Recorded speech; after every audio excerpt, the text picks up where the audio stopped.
que a gente vê hoje, né, estudando sobre os biomateriais, e aí tem um artigo muito interessante falando sobre isso, é que para a gente ter a destruição, tipo, vou destruir, acabar com o PDO, a gente precisaria submeter ele a temperatura de cima de 100 graus, tá? E a gente não consegue uma temperatura no tecido solar subcutâneo acima de 100 graus com nenhuma dessas tecnologias, ainda bem, porque senão a gente iria queimar o nosso paciente, tá? Então, a priori, o ultrassom microfocado e a radiofrequência não vão hidrolisar também o fio, não vão ser boas opções para a gente tratar complicações de fio de PDO, tá, gente? A policaprolactona, ela é hidrolisada não, né? Ela é destruída em temperaturas mais baixas, em temperaturas aí em torno de 45 graus. Então, temperaturas que, né, essas duas tecnologias chegam,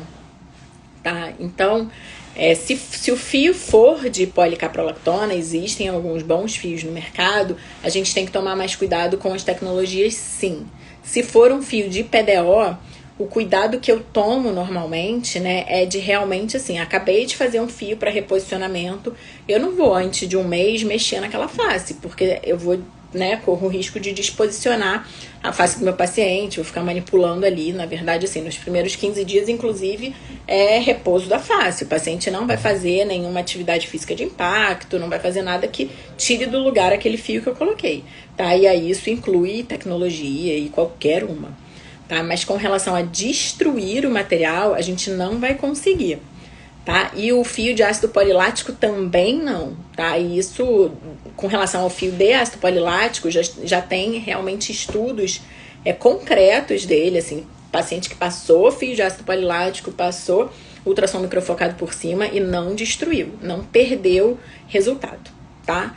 Então não se preocupem com isso, eu acho que né, o que a gente tem que pensar é o seguinte, tá? Talvez, assim, se eu quiser ir acelerando aos poucos, né, a degradação ali do fio, talvez funcione, mas a gente também não tem estudo mostrando isso em vivo, tá? O que a gente sabe que a gente vê na prática do dia a dia, assim, porque o fio veio da Coreia, a Coreia as temperaturas são bem mais amenas do que aqui no Brasil, tá? E no início, assim, quando a gente ainda não tinha a recomendação de guardar o fio na geladeira, a gente deixava os fios nos consultórios e no verão, quando a gente ia pegar depois de alguns meses, tá? Não era uma coisa assim de um dia pro outro, o fio começava a ressecar e alguns ficavam quebradiços, né? Porque eram temperaturas mais altas, tá? E por isso que a gente recomenda guardar o fio na geladeira.